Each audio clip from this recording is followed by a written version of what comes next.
धो धा करके और पुर्जों को साफ कर देते हैं। उसी तरह से प्रेमियों हमारे अंदर की जो मशीनरी है 2-9 दिन में बिल्कुल साफ हो जाती है। और प्रेमियों तीनों गुण खत्म होते हैं। 3 गुण क्या है प्रेमियों? रजोगुण ब्रह्मा, सतोगुण विष्णु और तमोगुण शंकर। ये तीनों गुण खत्म हो जाते हैं। और प्रेमियों जब तीनों गुण खत्म होते हैं तब जाकर के आदमी को वैराग प्राप्त होता है। तब जाकर के आध्यात्मिक में तरक्की होती है। लिखा भी है गोस्वामी महाराज ने रामायण में, पुत्र समसिद्ध 3 गुण त्यागी, कहिए तात परम वैरागी। मतलब 8 सिद्धियां होती हैं। गुरु महाराज बताते, हम तो जानते नहीं 8 सिद्धियां। गुरु महाराज जी बताते अणमादिक, नैमादिक, नवमादिक सिद्धियां होती हैं। जैसे उन सिद्धियों से शरीर को बड़ा कर दो, उसी सिद्धि से शरीर को छोटा कर दो, तो ये सिद्धियां होती हैं। तो गोस्वामी महाराज ने क्या कहा?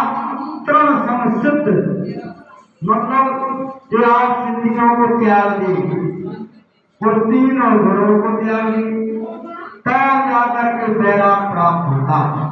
सिद्धियां कब आती हैं प्रेमियों? जब हम साधन भजन करेंगे, साधन भजन में बैठेंगे, आत्मा की तरक्की होगी। जो आत्मा रूहानी मंडलों की शपथ करेगी तो देवी देवता ये जो है ये आकर के आपके सामने खड़े हो जाएंगे। कहेंगे भैया धन ले लो, भैया संपत्ति ले लो।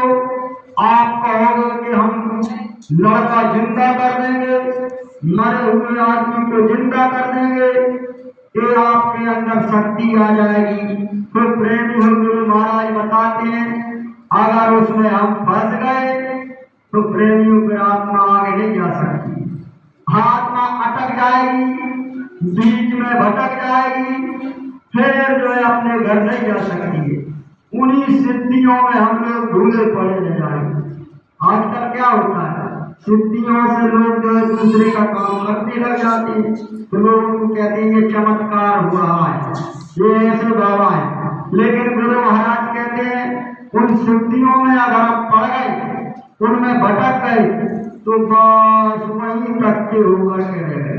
गोस्वामी महाराज इसलिए कहते हैं कि जब वो सिद्धियां प्राप्त हों तो उनको तृण के समान बिल्कुल छोड़ देना चाहिए, उनमें नहीं फंसना चाहिए। और 3 गुणों को त्यागी, तृण समसिद्ध 3 गुण त्यागी, कहिए तात परम वैरागी, तब जाकर के वैराग प्राप्त होता है। तो गुरु महाराज ने बताया कि इस तरह से हम 9 दिन तक उपवास रखते थे। फिर हमारे लिए आदेश दिया कि जो लोग जवान हैं, उनका शरीर बलवान है, जो सहन कर सकते हैं, सहन शक्ति जिनके